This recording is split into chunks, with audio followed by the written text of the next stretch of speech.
Guys, welcome back for another episode of It's Too Late. I am your host, Alan Mosley, joined this week by the number one producer in late night for this week. It's Sherry Voluntary again! But this time, Sherry's in the room with the stuff. I'm like a real producer girl. But then what do I have this for? What the hell? I mean, it's all pretend. Ain't that the damn truth? Well, guys, welcome back to the show. We're going to do our housekeeping before we get to anything fun and or serious by mentioning the live event. Guys, you've got to get your ticket. I can't. By the way, some of you DSers out there, and you know what that means if you've been watching the show long enough. Some of you DSers are RSVP'd to the program and or have messaged me with your travel plans, but you ain't got a ticket. You gotta go to the page. So you go to alanmosley.tv and scroll down to events, or you go to facebook.com/alanmosleytv, click on events. You gotta go to the Eventbrite page. You gotta get a ticket. I would have a ticket, but I've been unpersoned. You've been unpersoned. That's right. I'm pretend. Well, because the thing is, like, it's not like we're selling tickets and then like, rich Uncle Moneybags Mosley over here is making no. We're gonna use every single dime of that money for the dessert bar and stuff. You know, the thing is, I know for a fact you know this. I've had more people message me saying, "So what's on tap for the dessert bar this year?" than I have anyone saying, "Hey, what's the show looking like this?" No one gives a about the show. We're DSers. Y'all are DSers. The military and just speak in letters. I mean, we do, as a matter of fact, have a pretty cool show planned, and we've got the live music again. So we're gonna have a music guest. We're gonna have a live episode taping. We're gonna have the live audience. We're actually gonna have some door. We're gonna have some door prizes and giveaways and stuff this year too.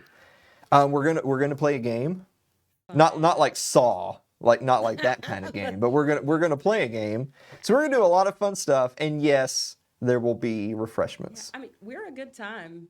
If people don't know that, we are a good time. The Mosley Voluntary experience. I'll let you tell people. So you were at the legendary episode 100. Of course, you were also at episode 50, but that episode 150 has been unpersoned.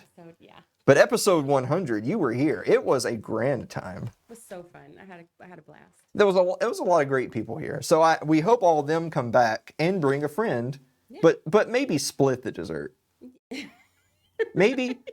We're all too fat anyways. We had some people walking out of here last year with whole pies. I'm not going to say who they are like Celeste, but some whole pies were just walked out of here. Like we lost our shirts on that. So anyway, there it is again. You got to get your ticket, and there it is. So we're not actually going to talk about the inauguration on the program today. By the time you're seeing this, because this is live, so the inauguration's already happened, and we already know that everything went off without a hitch, and there was no, assassinations or anything. Regime change. Yeah, there was a regime change earlier today, and Biden is now the president. By the way, we have a picture of the Biden administration. There they are, right there. Handsome group of folks, really. They look so familiar. They seem familiar in some way. Yeah, ain't that the truth? So anyway, yeah, there's the Biden administration. It's funny. I was talking to our friend Mike Meharry of God and Friends right before we did the show today, and we were talking about how we live in this weird time where Republicans just got done with 4 years of a gun-grabbing socialist that they nominated. And now Democrats are cheering that guy going away and bringing in George W. Bush. Right. What the hell happened here? We live in a clown world. Life comes at you fast, I guess, as they say. I mean, what else can you say? And I want to say, this is the only time I'm going to talk about the whole unity thing. A lot of people the last few weeks have been talking about unity and the hypocrisy of, what does that mean? Like, let's break down what people really mean when they say, it's time to call for unity. In my mind, when they talk about unity, it's kind of like a plea deal. It is, because I feel like what they're saying is, look, We won. So we're going to give you this one last chance to unify under us. This is your last warning. An offer you can't refuse. I mean, that is the way I interpret it every single time that line is used. I do. Yeah. Yeah. It reminds me of Game of Thrones, actually. You know, like swear fealty or be beheaded. Like, these are your choices, and it's up to you. We're totally letting you choose, you guys. So just as a producer's note to you, we don't talk about Game of Thrones anymore. Because, well, for one, because they ruined it. They literally ruined the show. And two, because we got a bunch of neckbeards in the chat that don't, like, literally, I'm going to make a prediction. I can't see live chat right now because we're live, but I can't see the chat. Right this second, Mike Meharry and Suzanne Sherman are right over here saying, I don't watch Game of Thrones. So I can't, so we're just not going to talk about it. All right. Commercial break? All right, then. Let's do it. I like how I'm saying it to you as if you're doing it. Sherry, send us to a commercial break, would you?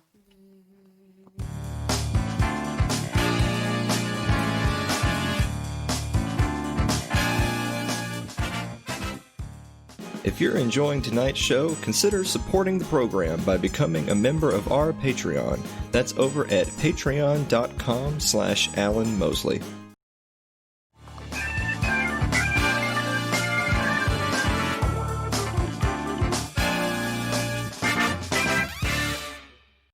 Hey Sherry. Yes. What time is it? Time for me.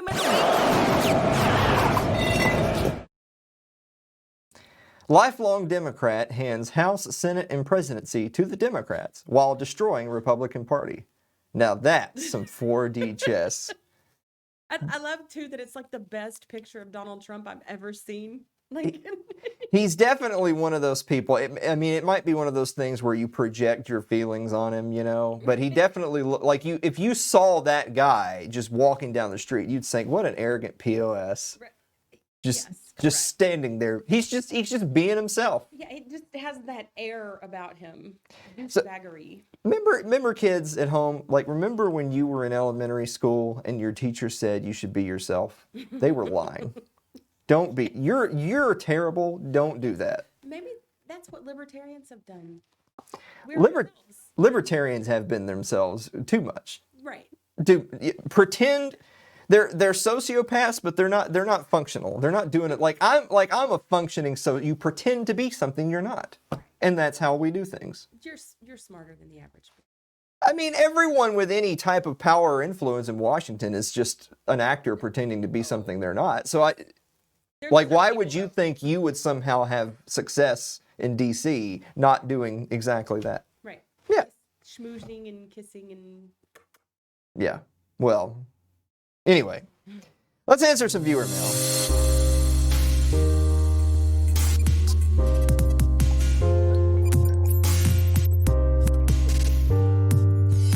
That's so intense.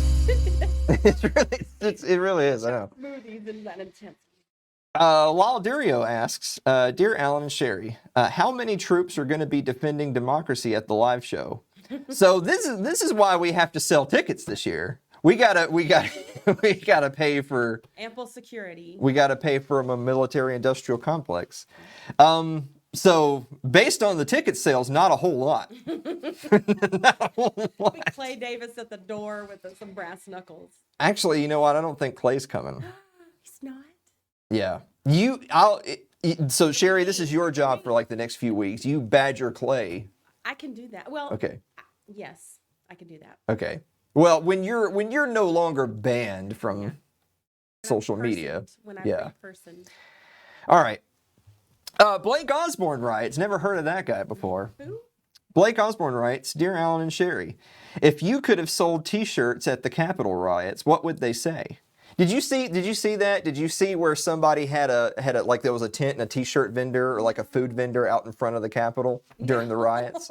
Did you not see that picture? No, I didn't. Yeah, like some street vendor had set up I was sick though for the past couple of days. A street vendor set up a thing outside the front of the Capitol riots. That is peak. It had to be one of ours. It had to be.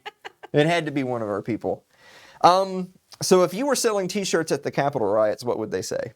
They would say, "We can have freedom, you guys." Or now we have freedom, you guys. Well, that's That's what pretty they would lame. say. I mean, off the top of my head. I'm kind of partial to those T-shirts that Michael Malice started selling. That's Governors to Gitmo. Have you seen those? No. I like the Governors to Gitmo. That's so I do Malice-y. like those. Andrew Avery writes, Dear Alan and Sherry, was Eric Swalwell's mistress, Fang, a toothsome woman? I mean, Fighting remark. look, it's not a surprise that he had a relationship with her. I mean, if you're into that sort of thing, What, then hot Asians? yeah. I think most. I mean, I think I would be even more turned on if she just told me point blank, I'm an Asian spy. I'd be like, oh, well, have a seat. Agent of chaos, though. Yeah, I know. Hey, what is she gonna? What information is she getting out of me? I mean, frankly, she's not getting anything out of Eric Swalwell either, other than influence, which is. So first of all, Andrew, she probably is. And second of all, it's again, I don't blame Swalwell for having a momentary lapse Wink, of wink, judgment. nod, nod. But I mean, to be fair, you'll remember. So you and I had done an episode of Postcards about Swalwell like 2 years ago, Yes. because he was the guy that said that we should just nuke people who won't turn in their guns. Right. And that's why you have to turn them in, because we have nukes. You remember that? Right. Turns out he actually is a traitor, right? Like, I mean, we knew that then, but Yeah. it just plays out. Yeah, exactly. It couldn't happen to a nicer fellow. Right. Is what the fact. First of all, anyone who, if you can hear my voice right now and you're thinking of getting into politics and your last name is Swalwell, you should have that looked at. You should get that Sounds like changed. he's ready for the job, though. Like Smith is a better. Just How about Clark? yeah, Clark's fine. Andrew Avery also writes, who's your favorite comedian? That's kind of hard to answer, because that's like saying what's your favorite band or song when you like a lot of different music or whatever. Yeah. So I'll forgive you if you have to name like two, but what's your favorite comedian? I go on like time periods, so I really like Russell Peters. He's Okay. really great, and Bill Burr. Uh-huh. Like lots of people. I like comedians, but that's probably my two. Okay, so though I'm running the risk of being canceled as an anti-woman, like, look, Louis C.K.'s great. Oh, I didn't think about Louis C.K. Louis C.K.'s fantastic, he's number one. Probably one up there. For equally good, but filling an entirely different niche, is Dave Chappelle. Yes. Correct. And again, it's someone I like that maybe is not quite the same level of just uber celebrity as Anthony Jeselnik. Yes. So, I mean, who doesn't love a good rape/dead baby joke? Or perhaps a combination of the two. And Daniel Tosh is sort of in that category. Yeah, but Daniel Tosh is like that, but completely untalented. I think he's hilarious. Daniel Tosh is trash. What? He's I not love even Tosh. remotely funny or talented. He's very funny, and he's cute. Incorrect. Not cute. Correct. So, I'll tell you the thing I love about Anthony Jeselnik, if you're somebody who's never heard that name before. So go look him up on Netflix or YouTube, number one. But one of my favorite bits of his, I even thought about, like, it's something I could emulate here for episode 150, is right off the bat, the moment he picks up the microphone and the audience dies down, he immediately starts with just the most grotesque, horribly offensive rape joke that you could think of. And then the moment he finishes the punchline, he says, if you came to the show tonight and you weren't quite sure what type of program this was, you sure as know now. And that's not to say that that's it and he moves on to more tasteful fare. No. He's just letting you know that's the first of many. I think he actually has one special where he says, I'm going to tell 7 rape jokes. And he literally counts them off. Wow. Yeah. It's like Louis C.K. but without the finesse. Yeah. Pretty much. Yeah, pretty much. So there you go. Celeste Annis writes, Dear Alan and Sherry, Letterkenny or Trailer Park Boys? Oh, it's a tough, for me, it's got to be Trailer Park Boys. So I'll actually admit, I mean, I know what both of those shows are. I don't watch either of them. They're both Canadian, so why would you? I mean, I Yeah. you know, they've grown to be my people after being married to one for 25 years, but you know, I think Mike and Friends would choose Letterkenny. So, like, I have a lot of friends who like one or both of those shows, and I'm sure that they're great. I just don't watch shows from shithole countries. So there you go. Mary Lynn Wilimowski writes of Liberty Late Night, Dave and Mary, Dear Alan and Sherry, would you rather lose your vision or your hearing? That's my hearing for sure. You would rather be I deaf? have deaf cousins, and I think it's as much of as an impediment as it is. I think it's easier than being blind. Oh, I definitely think just like you could get on with regular life without massive adjustments if you went deaf than if you were blind. Definitely. You know, it's kind of like the opposite of learning a language where, you know, it's easier to do when you're a baby than it is when you're older. I think if you had lived most of your life with your senses, then it would be harder than obviously if you never had to make an adjustment. Yes. Yeah, I guess, I mean, I'm a music person, so this is terrible, but I guess I would probably say deaf too, because I just... Right. I know that's for me, it'd be like missing music would be terrible, but Yeah. as far as quality of life goes, I think you're better off deaf. This is a terrible question. Yeah, I know. My Okay, kids so love this Mary, game. so Mary, your job for next week is to come back with a positive question. Like, what would you rather have in this good thing Cancer or this other good thing? Yeah, Diabetes. yeah. Jonathan Carranza writes, Dear Alan and Sherry, is this an appropriate toilet for the guest bathroom? Asking for my wife. So Jonathan was the guy who sent us like 20 straight questions about skull and skull paraphernalia. He had skull cups, skull decorations, skull cutlery, skull dishware. Now he's got a skull toilet. Some skullduggery. I'm actually more impressed that this is like a picture from Lowe's, and it's just right there on display. Well, Come everyone, would you like a skull toilet? Sit on Skeletor's head and go poo. You know, the thing is that folks like us who believe in the market is you have to realize that there has to be a great enough demand for that to be just Especially, right there on the aisle. Yeah, one of the big box stores. I mean, Yeah. They're not carrying just your, weird stuff. They're carrying what the people want. Yeah. Skull toilet. Yeah. I wonder if it has a bidet, if it looks like it's spitting up. I mean, I feel like we basically come full circle to where we were when Jonathan last sent us a question about skulls, which is everything okay at home? Is you all right? As long as he's not gluing stuff to other stuff. We should have just had that again for this week's Meme of the Week. We really should have. So, you know what's unfortunate? That's actually the end of our viewer mail. Is it? Because we didn't get any more viewer mail. Because people don't like and share the posts. I'm sorry, Alan Mosley. I'll do better when I come back. Well, I mean, so many, we actually, since we have a little bit of time before the next break, we can just go ahead and hit this now. Isn't it amazing that half of my audience has been deplatformed, but the show is still there? Yeah. If you watch this show, you run a risk of being banned from Facebook, but the show is still on Facebook. That's how they're using your show to root out their opposition. Oh my goodness. That's some 4D chess. My show is like the Capitol riots. Oh my God. Yes. My show is being used to usher in Patriot Act 2.0. And they're not even paying you. This is what sucks. That's right. You get some of that government money. I know, right? If I'm going to be a Fed plant like Nick Sarwark, I should be getting paid something. Yes. Right? He's getting paid something. Well, I mean, he was.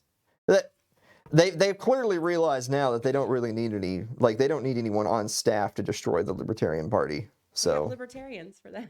Yeah. I'm glad that we were able to fit that in. Yeah. This episode has nothing to do with any of that, but just in case you don't remember, the LP is unfit to exist and should only be abolished. Yeah. In case you were wondering where. That is the Mosley position. Yes. tragedy. It is. Well, there you are then.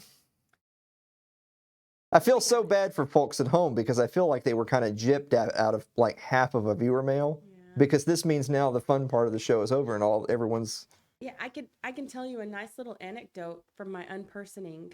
Okay, we got 30 seconds. Files. So Andrew Avery sends me messages on Messenger because I can still see the messages, I just can't reply, telling me that things like I missed it. So sweet. This is the kind of viewer that you have. He just sends me puns to hijack my show. We get unpersoned, and then he'll send you nice little things. If he keeps watching the show, he's going to get banned on Facebook. Then where will we be? We'll be without our puns. Then he'll be like Lyle, where I'll have other people screenshotting Andrew's puns to send to me for Andrew. Yeah. Yeah, CC Andrew, and it'll be a pun. That's where we're at. Yeah, that's not surprising, honestly. We're not really covering censorship this week, but like y'all know. Yeah. Oh, everybody know. Yeah, everybody know. Everybody know. Everybody know.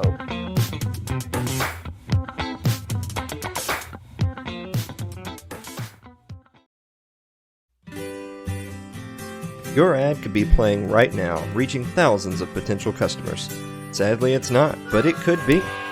Find out how to be an advertised sponsor for It's Too Late with Alan Mosley. Email us at info@alanmosley.tv.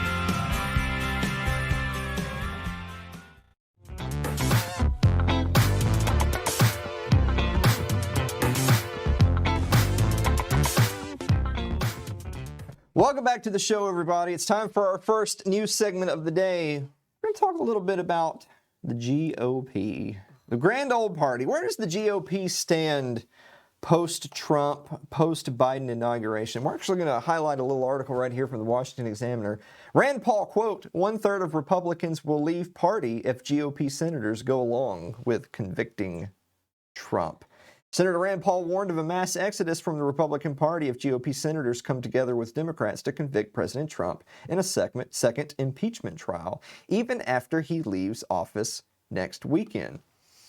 So, I mean, the article's not really giving us any revelations we don't already have, but I want to talk a little bit about that, because something we had discussed on this very program, I mean, gosh, probably more than at least a year. A year, yeah. I guess it was before episode 100, so at least a year ago. We talked on the show about there was a lot of MAGA people who felt like the DNC was in disarray.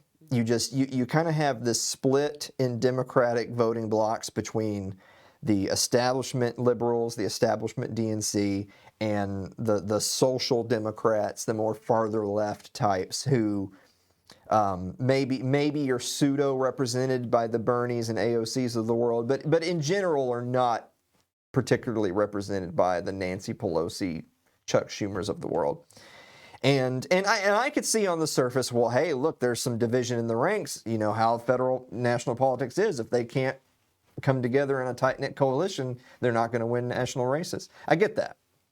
But I had said at the time that I would look a lot closer at home if you're a conservative. You look at the GOP and you look at MAGA, which, I mean, hats off to MAGA. They got a president elected. That's something most pseudo-separate voting blocks can ever accomplish. The libertarians haven't done it. So. Shit. I mean, it's a yeah, right. So MAGA gets President Trump elected. And I definitely think that it's appropriate to look at it from that perspective. I'm not going to go so far as some people who say that Trump was effectively a third party or independent candidate. I wouldn't quite go that far. I feel like if you've got a D or an R next to your name, you're still using that vehicle, even if you are widely opposed by other people on the bus. You're still on the bus, or driving the bus in his case. So MAGA gets Trump elected.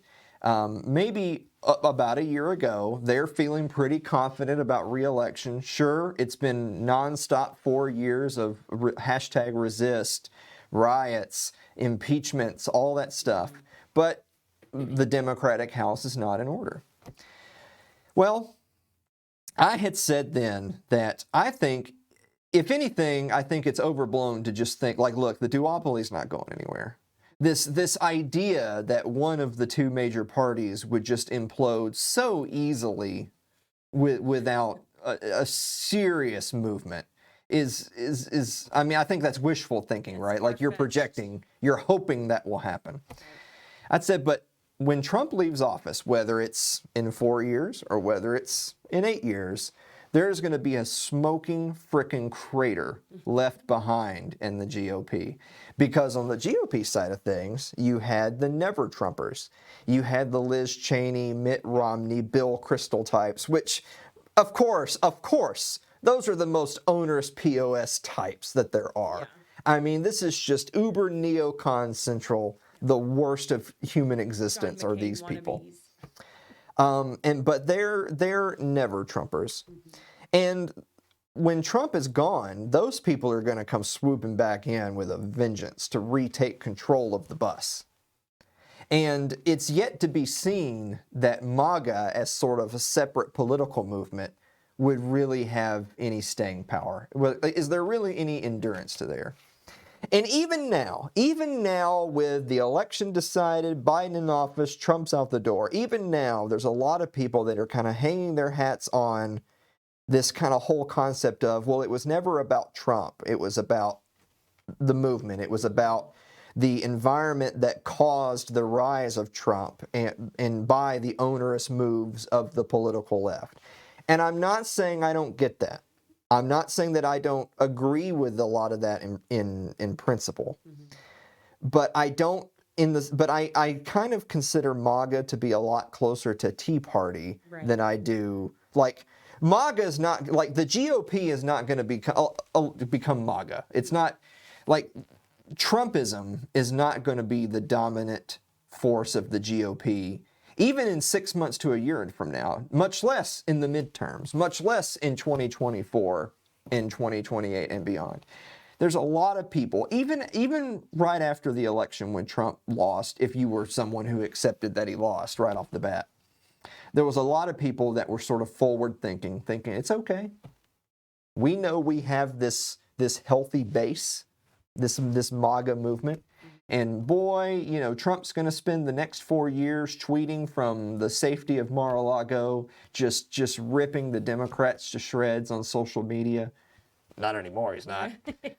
And in 2024, that movement will come back with a vengeance. Was that true for the Tea Party? No. Funny thing about the Tea Party was, and I know that the pedants, that the actually types say, well, actually, you know, the Tea Party did have some legitimate successes, but then it got co-opted and it became less. It wasn't no longer the Tea Party of Ron Paul. It was the Tea Party of it's just the GOP with a new name. And then surprise, surprise, there really isn't a Tea Party anymore. It just simply folded back into the GOP. I will tell you today, but my prediction, if you'll recall, I'm so glad that Sherry is here, by the way, because I can see Sherry through the producer's window. There's Sherry. And I have Sherry here to sort of like verify my predictions because she heard them. Yeah. So when I say I totally said that was going to happen, you can say, yeah, he did. He said that. He did. So you'll remember I had predicted Joe Biden was going to win, which, by the way, that night it was looking iffy, but it turned out I was right. Joe Biden won. On the Twitter or whatever together. I had predicted even before that, whether it was 4 or 8 years of Trump, that the GOP was going to have some issues and that there would be a smoking crater. There would be a civil war between the MAGAs and the Never Trumpers, who are really the establishment GOP. And my ultimate prediction now is, will the Republicans take back the House and/or Senate by the midterms? Possibly. But it won't be that MAGA takes back the House and the Senate. That will not happen. In the same way that because the Tea Party came along really more, it had its actual successes more in a midterm election. And it never, by the next presidential election, it was, how about Mitt Romney? You know, that doesn't scream Tea Party to me, Mitt Romney. In the same way that happened, I feel like MAGA may be around for another 6 months as just sort of a tangential reality. But by the midterms, even if the GOP takes seats back, they won't be Trump Republicans. Right. They'll just be establishment Republicans winning races. Yeah. And in 2024, there will not be a MAGA nominee. That's my prediction right now. What do you think? I think knowing your predictions, I've learned to trust your predictions pretty well when it comes to this stuff. And I think this is one of the things that people do is they underestimate the other side. It's like moats and beams, like that old Bible verse, which I know you're very familiar with the Bible. Of course, yeah. Thank you. That, Yeah. You see the moat, which is something small in your brother's eye, but you don't see the beam in your own. And this is sort of the same people who are like, the Democrats are going to rip themselves apart. We are winning. Those types that didn't see that the Republican Party was crumbling around them, and that you have these establishment GOPers that they're always looking down their nose at the regular, everyday, person who really thinks they're a conservative Republican. The Tea Parties and the MAGAs, they despise you. They despise those people, and you're not taking over their party. Good luck. It's not happening. Well, and I would conclude that point just by saying, look, we hate the establishment GOP. Yeah. Like we hate them all. We hate MAGA, hate the social left, hate them all. That's what we do around here. We hate damn good. Yeah. But so look, this isn't any type of endorsement of the establishment GOP. I'm just simply saying, look, if a century of American politics and in any type of understanding of the oligarchy informs your prediction at all, it's that, because really the prediction's coming down to which of these two groups do you think is going to have more staying power, more endurance over the next 2, 4, 8, 12, 100 years? Is it going to be Trump, MAGA Republicans, or will it be the establishment GOP? How could anyone say anyone other than the establishment GOP looking at the broad scope of American politics? It's just, I guess what I would say is that there's people out there that I know think 180 degrees the opposite of what I just said. And I feel like, again, that they're kind of projecting their wishful thinking. Like, look, I don't like MAGA either, but if I can watch MAGA crumble, if people like Mitch McConnell lose every election from here on out because MAGA, I'll be, hey, right, bravo, well done.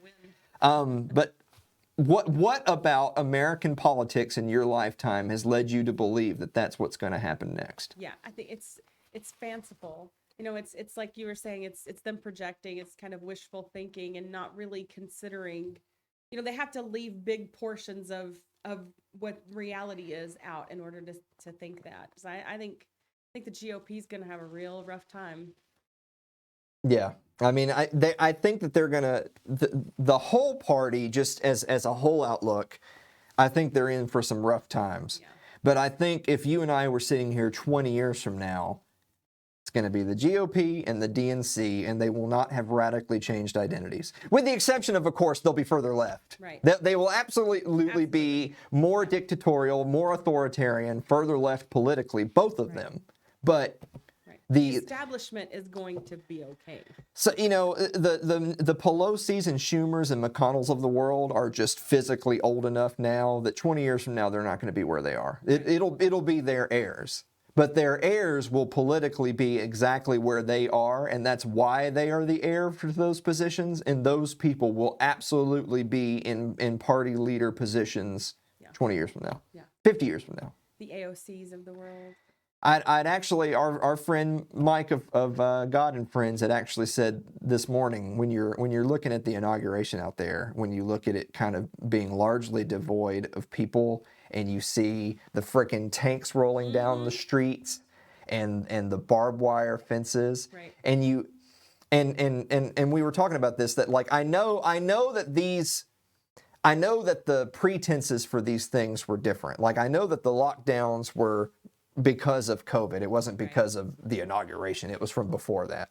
But if you look at the wide picture and you just think There's still mandates and lockdowns in place, and if Biden has his way, they'd be nationwide and more severe. Continue. There's a significant increase in censorship, and you have a regime change that just aesthetically features barbed wire fences and machine gun nests. Right. That's an actual real life image of Washington, D.C. right this second. But fascism has been ended now. Trump is gone. It's crazy. It's amazing to me the flip of, the liberals, the Democrats now love the police and the military, and you've got Republicans out there talking about how terrible they are. I mean, it's a wild place to be. I'll tell you a wild place to be. This is our next commercial break. Woo! Yeah, let's do that.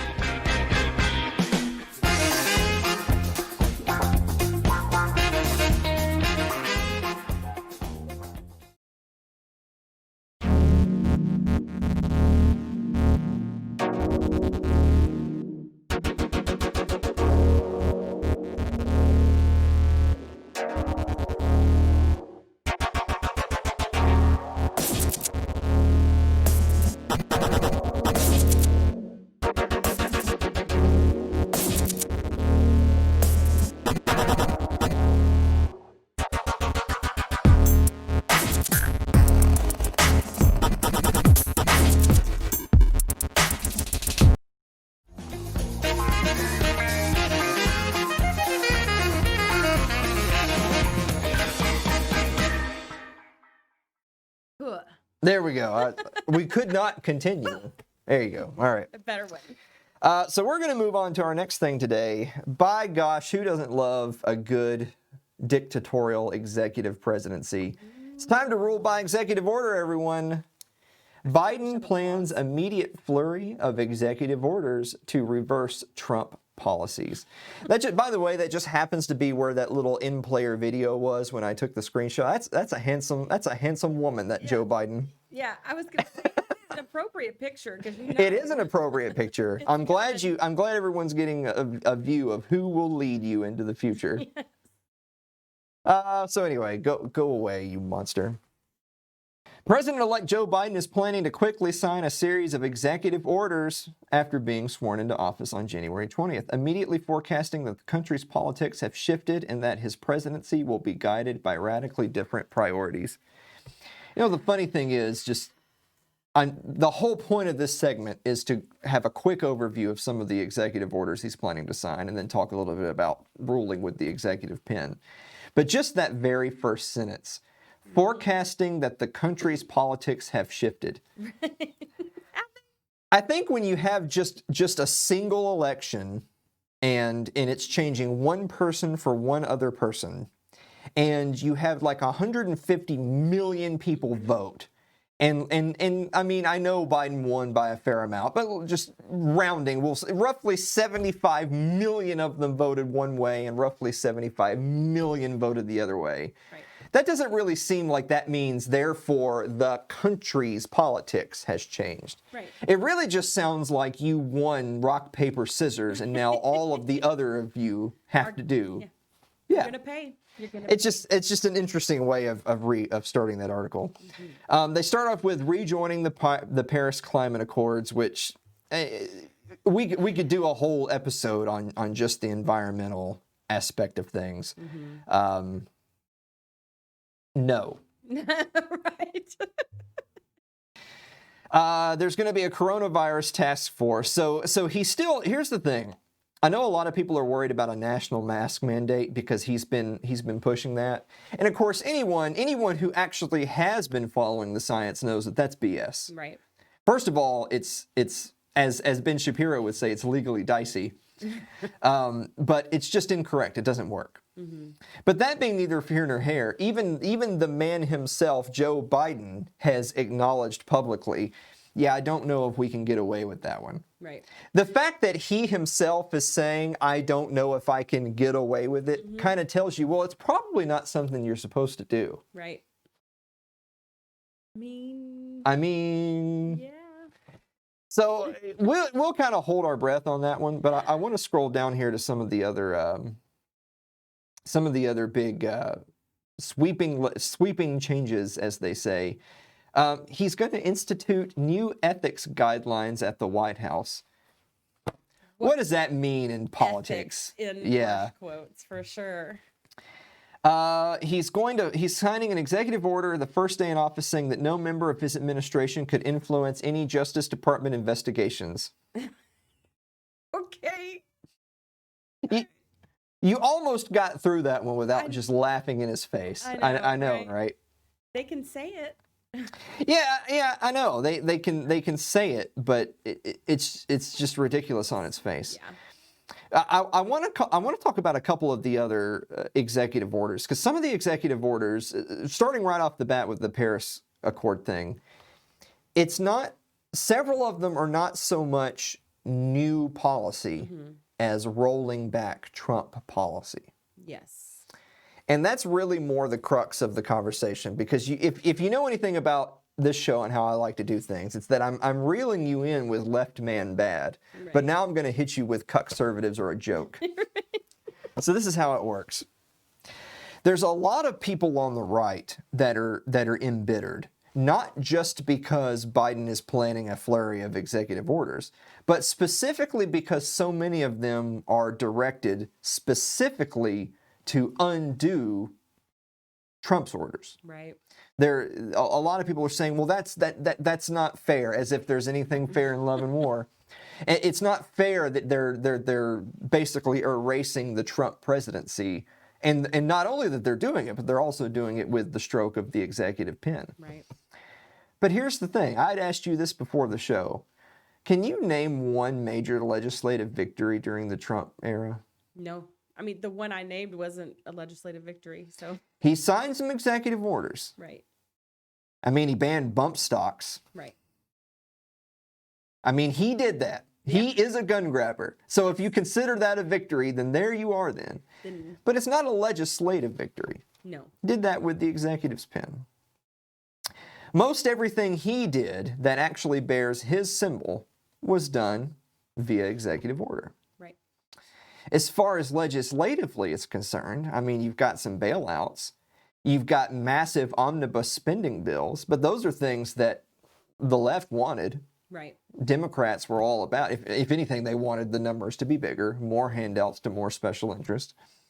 And of course, we talked about on the show, you might remember him 2 or 3 years ago saying, I signed it, but I'm never going to sign a bill like this again, until he signed the next one. Well, I mean, and then you fast forward to this year. Of course, he signed COVID relief bills. He signed the first one earlier in the year that involved the $600 checks. And then he signed the most recent one, just what about not even a month ago now. I mean, that was basically the last major thing of his administration, was signing. And that, again, was something that was largely haggled back and forth between party leaders in the House and Senate, and he ultimately said, I don't like it. But the reason he didn't like it was because it wasn't socialisty and lefty enough. And then he signed it anyway. So for one, of course, I would say that by definition, those don't count because they're not legislative victories. They're massive legislative failures. Yes. But purely in terms of what he signed, that's it. Yeah. Those are the only things that happened in the legislature. Everything else that has Trump's signature on it was done via the executive pen. Executive orders was the way he ran his whole administration. And that's not excusing for everyone out there. It's like, well, but Obama did. Yes, correct. Right. Obama did. And the Republicans complained about how he did. Remember when Republicans used to hate that? Obama did, and Bush did, and Clinton, and on and on and on. So yeah, you're right, they did. But Trump largely ruled via executive order. But the thing that I really want to talk about is it's kind of a double-edged sword. Now, again, purely from the anarchist perspective, we don't like any of this. Right. I'm not because I condemn one thing doesn't mean I endorse the other thing. It's like just reality. It's the British lady that interviewed Jordan Peterson. Like, you should have a picture of her with her pen. Like, oh, I got you. You said Hitler was bad. Why do you love Stalin? Right, it's like, right. Exactly. Or I guess for them it's the other way around. If you hate Stalin, you must love Hitler. Right.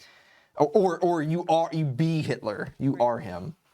But the thing is that it's really a double-edged sword, because a lot of MAGA, when Obama was in office, or I mean, maybe they weren't really MAGA yet. Right. They were just angry Republicans. They kind of still are. Right. They didn't like that. And then when their guy got in office, they were all for having a king. As long as it's the king we chose, we're perfectly fine with having a king. It's not just that in a vacuum is wrong, because we do think that's wrong. Right. It's also that it's a double-edged sword, because if your victories are purely done via executive order and not legislatively, then by executive order they can be undone. Right. So when Biden threatens, and by the way, it's something Malice has been saying lately that I like, is that, when one of your opponents point blank tells you to your face, I'm going to do this thing, you should take them at face value. Mm-hmm. When Biden says, I'm going to erase the Trump presidency in like a week, yeah, I mean, I kind of believe it.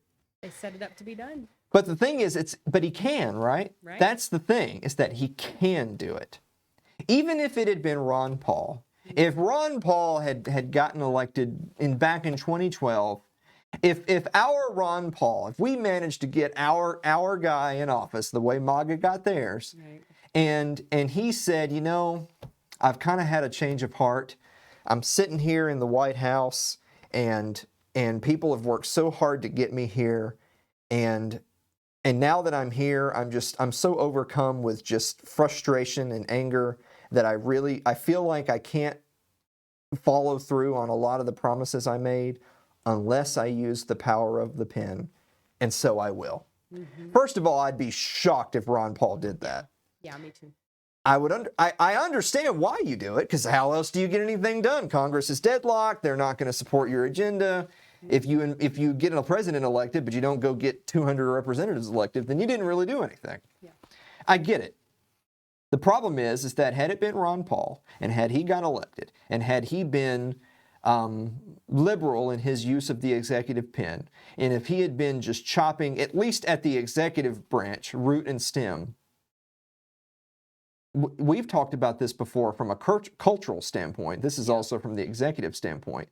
What would there have been to stop, in 2016, the next guy from having undone everything President Paul did the last 4 years? Not only undoing it, but undoing it in like 2 weeks. Right. What would have stopped it? The people. It's an answer. I mean, it is. That is true. That is an answer. It is an answer. I've been seeing a lot of people using we again. I know. I feel like we harp on that for a few weeks, and then it kind of dies down, and then people get back to doing it. I saw a lot of people this morning saying, look what we've done. We've brought Joe Biden into office. Like, what are you talking about? Because for the public schools, we've internalized our slavery, Alan. Yeah. They have. Well, speaking of that, you bring up public schools internalizing it, is that the thing is that a lot of people still remember their like second grade social studies class about the 3 branches. Yeah. And that's just BS. It just doesn't matter. Yeah. It's not giving credit, because it's abomination, but I'll give credit where it's due in the sense of getting something done. Look, what was Obama's crowning achievement? It was Obamacare. It has his name on it. The crowning achievement of his era of politics is Obamacare. Mm-hmm. That was a legislative victory. Right. It's an abomination. It's terrible. It should have never happened. But of course, Leviathan's not interested in what Alan Mosley thinks should and shouldn't be done in the halls of Congress. But it was a legislative victory. And that has been proven to be something that is not so easily undone. Right. Not that the GOP exactly gave it a fair shot to undo it. Right. But nevertheless, that's the beautiful thing about politics at that level, is that generally speaking, when they get their foot in the door on something, they're in. Right. When Obamacare got passed, most people with any type of like historical perspective of national politics could have told you, well, that's done. Right. That's a done deal. That's a hard left turn there. I mean, it wasn't that long ago historically that a mainline platform position was, well, we got to get rid of the Federal Department of Education. Right. That shit's done. Yeah. It's over. That will not even be addressed again, most likely, either at all or at least in our lifetimes. Yeah, we Because passed that when it's level. done, it's done. Yeah. Fantastic. Things like Social Security and Medicare. There's no conversation on cutting Social Security and Medicare. It's the opposite of how much bigger can we get Obamacare. Right. It's what's funny is that you actually have a genuine coalition for Medicare for all that significantly outnumbers people who would want to cut Medicare. Right. Thomas Massey. That's probably it. Yeah, exactly so. I remember back, to my neocon days, when W and Gore were going at it, and that was one of the main arguments was the spending accounts, health spending accounts as opposed to Medicare or Social Security, and that was an actual debate we had in the country not 20 years ago, and here we are. Yeah, forever. It's going forever. Yeah, exactly so. So I kind of want to wrap up today's show before we go to the final break, just by saying we weren't going to let the inauguration get in the way of us talking crap about Donald Trump for one last hour before we're done. And I say before we're done and we're moving on specifically because I want it. I'm perfectly happy to admit when I'm wrong, but I just never am. I'm sorry. It's just how it is. But we have recorded evidence of me saying Trump is done. Yeah. Not only do I not think MAGA as a political movement will endure even 2 to 4 years. There are a lot of sad, deranged people who thought Trump won, thought he was going to ultimately be proven the winner, who thought that he was going to release the Kraken, who was going to come down with a laundry list of evidence, of accusations against all these other people in the swamp, drain the swamp. Right. I'll end with this because we didn't really talk about it today. There was a lot of people, even 24 hours ago, that thought that Julian Assange, Daniel Snowden, and Ross Ulbricht would be free men today. If you thought that, I'm not going to ridicule you because I know people are desperate for good news. Hope. And I won't make fun of people for being hopeful because being hopeful is better than just saying the sky is falling all the time. Yeah.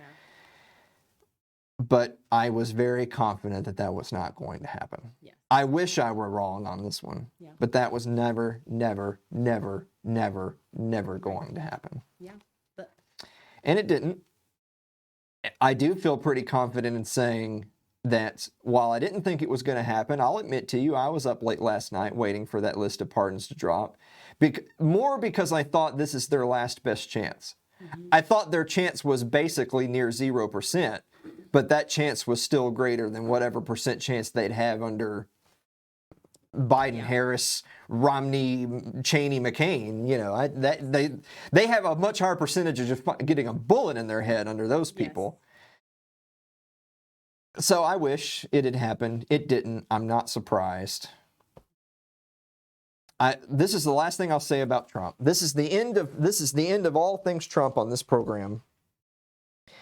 I don't know what they threatened or didn't threaten him with. I don't know if he ever had any realistic thoughts about issuing pardons for any one of those individuals or others like them. I don't want to, if there's some random person out there saying, well, what about so-and-so? There's a lot of injustice in this world. So because I don't mention your particular person doesn't mean they don't deserve it all the same. But although I would say Trump probably, it's way more likely Trump doesn't even know who that is than had a realistic conversation. But if there is any chance that he thought that he knows those men and seriously considered pardons for them, if there's any chance he did, and if there's any chance that there are people, the deep state, the establishment, whatever you want to call them, that threatened Trump and said, oh, no, you better not. If you do, we're going to get you. We're going to convict you in the Senate. We're going to do whatever. We're going to go after your family. All I can say is that at the end of the day, he proved to be a coward. He proved to be weak and ineffectual. And despite all of it, despite the impeachments, despite the lack of legislative victories, as we discussed, despite his legacy being T-minus hours away from being completely unwritten from the history books, literally as we speak, despite all of that, he could have pardoned Assange, Snowden, and Ross Ulbricht, and he'd be riding out of there a national hero. There would be our people, our type, his own people, the MAGA people, and our people. And I had said this on the program. If he does it, we're going to have Trump Day. Right. We're going to have. I'm going to wear the red hat. It's going to be. This is going to be Trump. We're going to have a MAGA week. Yeah. I'm dead serious. And his time to do that, as of this recording, is now 3 hours up. Right. And it didn't happen.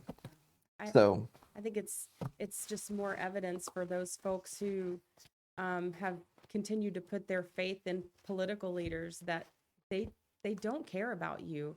You know, at best he's a coward, at worst he's a monster. So just don't put your faith in them. Well, the cynic in me would say that I'm very confident in my prediction because whether it's troop withdrawals, swamp draining, locking her up, building walls, pardoning Assange's, and everything in between, he had 4 years to do that. He didn't have the night of January 19th to do that. He had 4 years to do that. He never did it then. Ergo, there was really not a lot of reason to believe it was going to happen at 1 o'clock this morning. Sure enough, it didn't. By the way, as a parting aside before I hit this little button here, he did issue a lot of pardons. There were a handful of nonviolent drug offenders on it. Look, good for them. Yeah. Most of them were white-collar criminals and corrupt politicians. Right.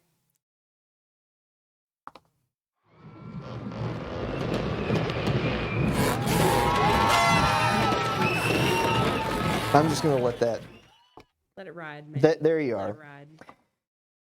We'll be back to wrap up after this. Don't go away.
Like our Facebook page. That's facebook.com/Alan Mosley TV.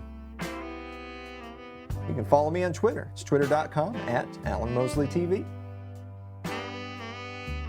Subscribe to our YouTube page. It's youtube.com/Alan Mosley TV. Sherry, do you have a final thought? Yeah, stop putting your faith in people that don't care about you and put it in your family and your friends. Until the next demagogue, thank you so much for listening, and we will see you next week.